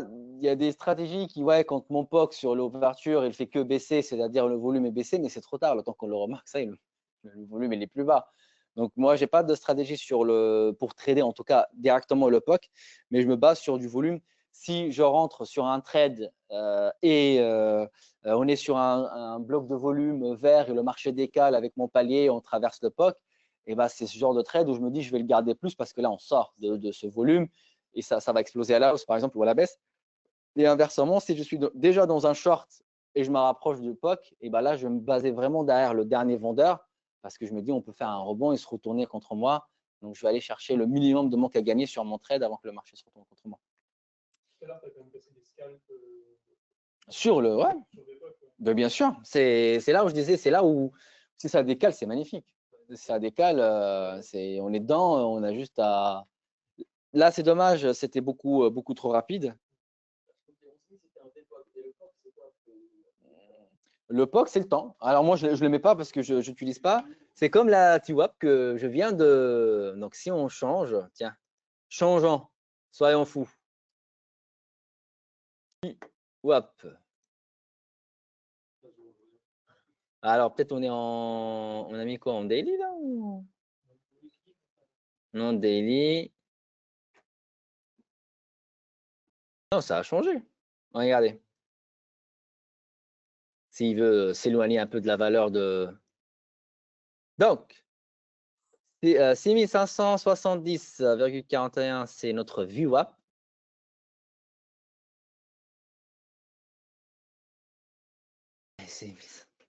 C'est notre TWAP. Je ne sais pas pourquoi ça ne change pas. Volume total, mais aucune idée. Et pour le POC, je ne sais pas si ça change ça. Bon, donc pour répondre à ta question, je ne sais même pas comment le mettre pour te dire label VPOC.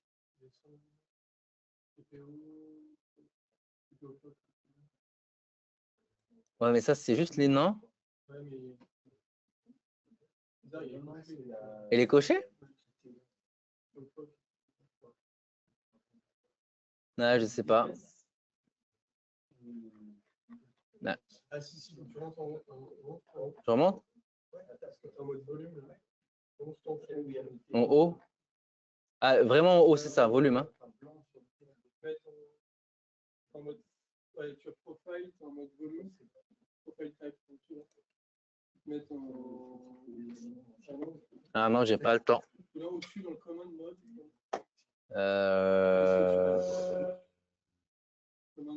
Mode, c'est ça? Ouais, ouais. Là, c'est marqué profile. Marqué profil et TPO.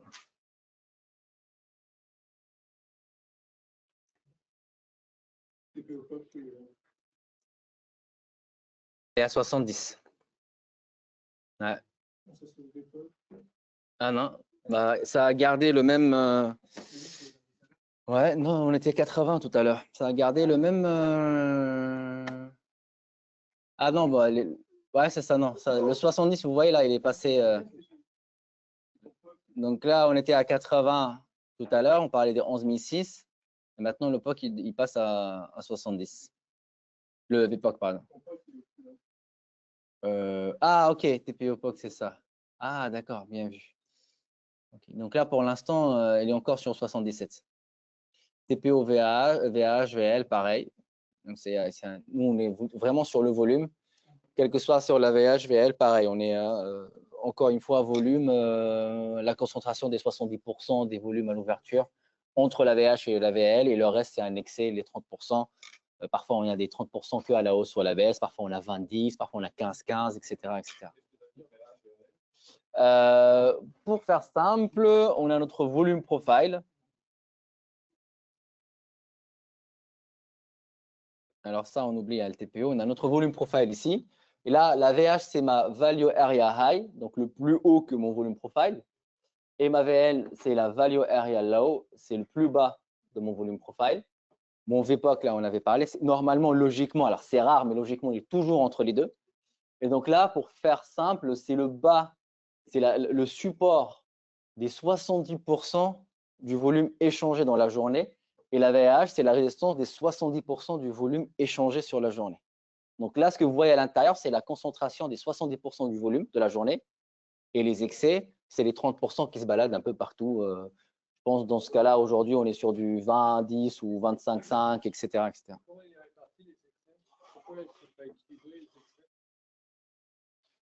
Par rapport à ta concentration. Là, ta concentration, elle est plus vers le haut. Si là, ta concentration, elle était un peu vers le bas, là, tu auras parfois, ouais, tu as des journées où ton truc, ton VH, VL, il est au milieu, tu as ton excès, ça se voit, c'est propre. Mais là, on a un plus gros volume au plus haut qui fait que voilà, dès que tu as un excès avec la volatilité, même s'il n'y a pas beaucoup de volume, ça décale à la baisse. Tac, tac, tac. OK, ici, bah, on avait parlé d'éthique. Donc ça, c'est les transactions que vous voyez ici. C'est les lots qui passent. Donc là, c'est 500 transactions que vous voyez. 500 transactions toutes les secondes. Donc, il faut suivre. Hein. Et on est sur du S&P. Hein. On n'est pas sur du Nasdaq. Je pense moins rapide en ce moment. Pas. Ah, j'ai pas le bout. Non, moi, j'ai pas les flux du. Peut-être l'euro-dollar. Non. Ouais, malheureusement. Non, j'ai pas le flux. J'ai que les flux. J'ai que les flux CMI. US, les deux indices. Non, j'ai pas. Ah, non, j'ai pas. Non, non, j'ai pas. Je suis dessus. Non, j'ai pas le flux. J'ai que Nasdaq et S&P malheureusement. Mais bah, vous voyez. Hein. Et donc là, ce qu'on voit de 500, on baisse tout doucement, c'est une transaction. Une transaction entre acheteur et vendeur, c'est pas volume, hein, c'est pas 500 volumes. C'est-à-dire c'est pas 500 lots échangés. Il faut faire la différence. Yes. Donc un échange, ça peut être 10 lots à l'achat absorbé par 10 lots à la vente. Et donc ça se calcule en un tick. Donc bah, on calcule l'argent qui rentre et qui sort sur le marché. Il y a beaucoup. Il y avait un excès à la hausse coup, ça va corriger plutôt la baisse, c'est ça, non?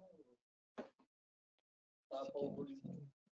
Là, on voit bien que le volume. Ah, alors moi, les volumes profile, en fait, là, malheureusement, je traite que l'open, mais là, si je tente et si je veux prendre un, comment je vais l'utiliser, mais un breakout sur notre acheteur, là, c'est le, entre parenthèses, le setup parfait. Pourquoi? Parce que on sort plus bas que 70% de la concentration sur le volume profile. Ça, cette zone, c'est mon acheteur. Là, je zoome encore. Donc, ça, c'est mon acheteur. Je zoome encore à l'instantané. Je dois avoir peut-être un acheteur qui absorbe les vendeurs ici et un vendeur qui absorbe les acheteurs ici. Là, je short. C'est un trade qui va me ramener.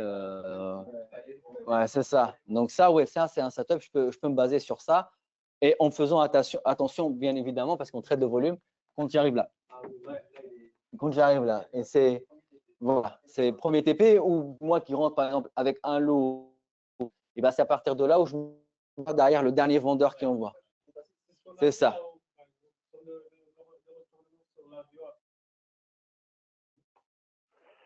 Oui, c'est ça. Bien vu. Donc là, vous voyez, on short, le marché touche la zone, il retrace et puis après il break. Et donc là, on a toujours ouais, des, comme un peu on l'a fait sur le POC. Donc les volumes, c'est une barrière quand même pour le marché. Ça, même si des marchés rapides, ça prend un peu de temps. Et donc là, vous voyez, même si on oublie, on regarde bougie, on oublie les prix et on regarde la ligne par rapport au volume. Donc vous voyez, on vient ici, directement, qu'est-ce qu'on fait? On rebondit une fois. On va chercher quoi? Ce volume-là. Si on fait un excès, on cherche ce volume-là. En fait, c'est un jeu entre, quand même, si on ne faut pas dire un jeu, mais c'est un jeu de chasse volume par rapport au volume, on suit. Et c'est là où on essaie de chercher, de tout imbriquer. Là, par exemple, ici, le marché break, j'ai mon acheteur qui a lâché, j'ai un volume. Alors, soit je tente un trade agressif ici, soit je me prends un stop suiveur, par exemple. Par contre, quand ça retrace ici, mon scénario, c'est non, c'est mon acheteur qui va devenir mon vendeur. Et c'est là où je short pour aller chercher vraiment le mouvement. OK? Et donc là, bah, on avance tout doucement pour aller chercher cette zone de volume à 40. Donc, il reste 3 points. Encore une fois, on calcule son risque par rapport à ce qu'il nous reste à gagner. Donc, l'idée d'acheteur, c'est ce qui t'a permis d'avoir le retracement dans la zone verte, c'est ça? C'est ça. Tu le break, Ouais, c'est ça. tu recherches ton retrace Ici. dessus. Là j'ai un vendeur, un acheteur. Ça revient. J'ai ici celui-là qui tient le marché. Je détecte les deux. Et là, je vais faire que des breakouts. Je vais tenter que des breakouts. Que des breakouts, que des breakouts. À aucun moment, je vais acheter. Là, moi, chez The Trade, c'est ça. Soit. Non, je rentre une seule position et puis je la garde. Ouais, c'est ça. J'essaie de la suivre au maximum. C'est ça. Bah là, ouais, là, c'est en plus, il reste pas grand-chose. C'est ça. Et on est dans le pic de volume. Donc, l'avantage avec le carnet, c'est qu'on peut travailler la zone en soi. Et puis, quand elle décale, le travail est fait, on est dedans. Parfois, on peut se faire balayer entre parenthèses avant que le marché parte dans notre sens. C'est logique, c'est normal. Mais par contre, quand on sort, c'est pour ça qu'on risque des petits stops. C'est pourquoi je vais risquer des petits stops, parce que moi, je ne peux pas, en tout cas, moi, je parle de moi personnellement. Je ne parle pas d'une façon générale sur les traders ou les trading ou les stratégies. Je peux ne pas avoir souvent raison avec le marché. Je ne vais pas avoir tout le temps raison avec le marché. Donc, qu'est-ce que je peux utiliser comme stratégie, comme ratio, comme data pour que même si j'ai raison 3 fois sur 10 trades, je suis en train de tout casser là. 3, alors peut-être bas, mais ça arrive, ouais. 3 trades gagnants sur 7 trades, et bah, ça me rattrape toutes mes pertes. Que je ne suis pas obligé à être 8 fois sur 10 raison. Si je descends sur 6 fois sur 10, je ne suis pas gagnant parce que mon ratio est négatif. Je risque 1 pour aller chercher 0,5 par exemple. C'est pas. Donc, j'essaye un peu, voilà. Et puis, ça me donne un peu pas que la chance part dans mon. Pas la chance pour pas dire en attendant que le marché parte dans mon sens, mais la probabilité que je prenne la bonne direction. C'est 15h30. Je trade le volume, c'est-à-dire je trade l'ouverture cash dès qu'il y a les Américains, puisqu'il y a les Américains, donc ils ramènent le volume. Et oh non, là, c'est 16h, j'ai traîné. À 16h, une session de scalping sur le carnet, quand on lit toutes les absorptions, etc. En tout cas, moi, je n'arriverai pas à tenir. Peut-être l'âge, je commence à vieillir. Non, mais 1 heure, je suis un champion. 1 heure, je finis le trading, le carnet, je trade 1 heure, il faut qu'il y ait au moins 3 heures, personne ne me parle. Je reste comme ça dans le bureau. Moi, il faut dire ce qui est, par contre. C'est intense, ouais. C'est quelque chose qui. Ouais.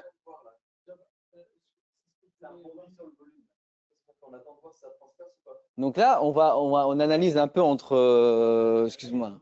Non, mais attends. Là, donc on est rentré entre. On va remettre. Attends, tac, tac. Il est où le truc là? Non, pas ça. Alors, je remets le carnet. Donc. Voilà, bien sûr. Donc là, on est entre les deux. Je vais essayer de faire.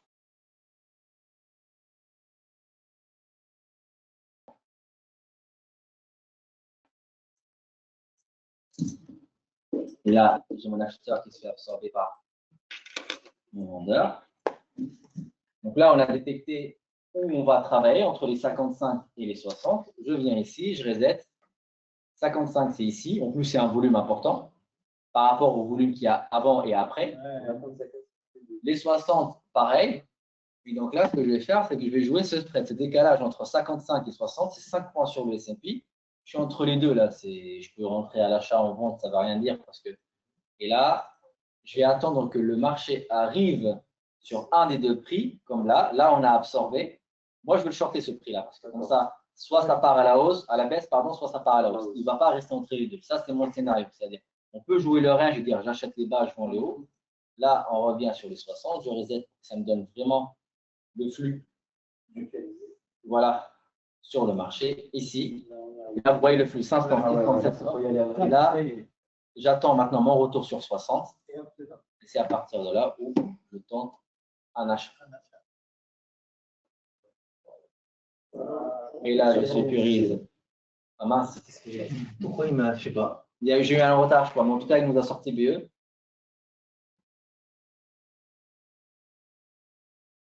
Voilà, c'est trop tard. Ouais. C'est dommage, je ne sais pas si. Non. Alors, il revient sur les 60. Aussi rapidement, parce que je suis en train d'acheter un vendeur. Ce que je suis en train de faire, c'est d'acheter un vendeur et de shorter un acheteur.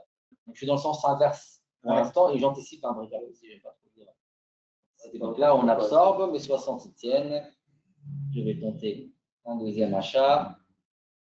J'ai les 60 qui tiennent avec moi, donc c'est parfait, ça absorbe. Mon acheteur est là, alors j'étais exécuté 1,5 plus haut. Vive la volatilité.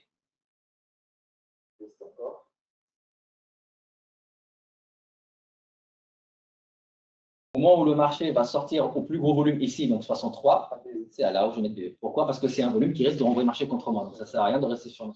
Et là, je sors mieux. Et je vais faire que ça, jusqu'au moment où le marché explose dans mon sens, ou pas, mais je vais aller chercher le minimum de risque pour le maximum. Tu fais ça manuellement, c'est ça, manuellement. Je fais tout ça là, manuellement. C'est pour ça, franchement, une heure, t'es comme ça. 1 heure, ouais, 1 heure de trading, après c'est. Le retournement. Ok. Le retournement tout le temps. Et là, on va. Alors, si on veut, on peut tenter un dernier trade et dire ok, on va essayer de shorter les 50. Ici, il y a un retournement. Ça veut dire que selon ta stratégie, c'est le dernier retour quand on a remonté. Tu achètes le dernier vendeur qui est là. Ici, ouais, c'est à partir de là où donc, je break, le marché revient sur mon vendeur, et c'est à partir de là où je vais commencer à tenter des achats. Donc là, par exemple, je n'aurais peut-être pas pris ni IPE ni rien. J'achète, le marché part directement. Ici, ben non, parce que je sécurise mon trade, mon vendeur est là. Là, on revient sur les 55. Là, le premier flux, il absorbe, il renvoie le marché à la hausse. Donc, je vois que mon acheteur est encore là. Et moi, je veux shorter. Donc, à aucun moment, je vais rentrer. Ici, sur les 60, le flux, vous voyez, il est beaucoup plus acheteur.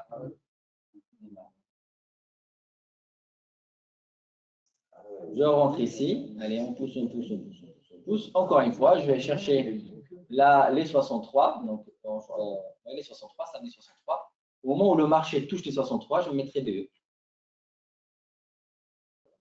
Là, on prend un stop. Là, je reset mon inside print. Et les 55, pourquoi pas les shorter. Je vais faire que ça. Je vais tenter des achats des shorts, des achats. Alors, je ne vais pas passer toute. Je vais pas me faire 5-6 stops d'un coup sur un seul palier, mais en tout cas, ouais. Je vais tenter. En fait, ce que je fais, c'est que je tâte le terrain. Et je suis pas. C'est ça. Je suis pas. Moi, il y a un exemple que j'aime bien beaucoup donner. C'est imaginons vous rentrez à la maison et votre femme, votre copine ou votre maman a fait à manger. Et il y a un petit plat qui sort, un petit poulet, un petit plat qui sort du four, dans les petites assiettes là, qu'on met en verre. Donc vous n'étiez pas là. Vous ne savez pas si c'est chaud ou pas ce plat. Vous testez comment le plat? Moi, personnellement, je mets un petit bout de doigt comme ça pour voir. Ah, c'est pas chaud. Je ne vais jamais dire, je ne sais pas s'il est chaud ou froid. Si je vais le faire, je vais le prendre, on verra. Non. Et bien, mon trading, c'est ça. Si je teste, je tente un break-up, vite, ça part dans mon sens. C'est top, je fais dedans. Ça part pas, je sors. Ça part pas, je fais que ça. Quand ça part, je me trompe souvent. Et quand ça part, donc voilà. Donc, il faut toujours assumer qu'on se trompe souvent devant, en tout cas, face au marché. Face à nos femmes aussi, comme ça on est tranquille. Donc voilà. Donc là, bah, le 60 est parti sur le breakout. Je reviens sur la question et après je laisse Raph.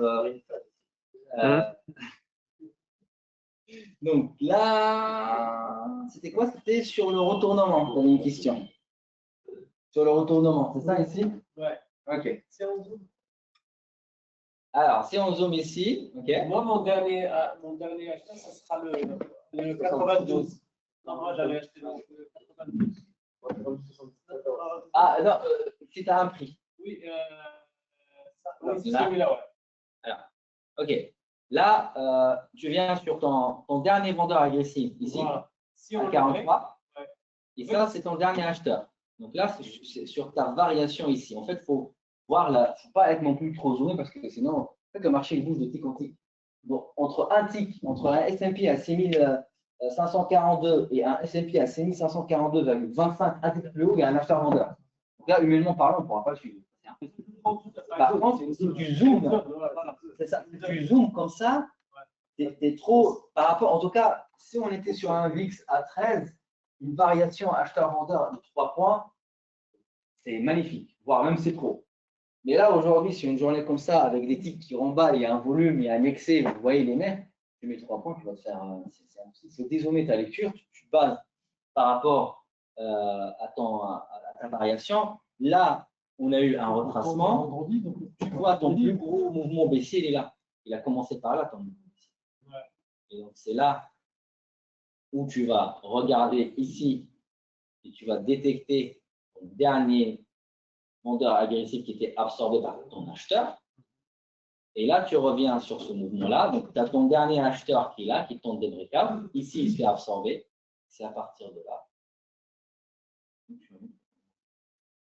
Et là, sur une variation, alors de plus haut ou plus bas, parce qu'on a pris les vendeurs et les acheteurs, une variation à presque 6 points, qui reste lisible. Mais là, si tu tombes des breakouts ici, c'est pas. Tu es trop zoomé sur un marché qui est trop volatile. Pour adapter ses stop loss, etc. C'est des faits aussi. Hein. Sur des marchés beaucoup plus. C'est beaucoup plus volatile. Ça, c'est pas ça, je peux dire, si on ne fait pas du scalping. Bien sûr, c'est la même logique. C'est la même logique, c'est l'offre et la demande. Donc, sur les marchés et dans la finance, pour acheter quelque chose, il faut un vendeur en face. Donc, ça ne change pas pour X horizon. Et demain, vous pouvez acheter quelque chose qui n'existe pas en vente. Peut-être ça peut arriver. Là, ça change tout. Là, ça, on le met à la poubelle. Et donc, pour acheter un lot sur le S&P, il faut un vendeur en face. On peut se baser sur les volumes. OK. Bravo, monsieur Macram.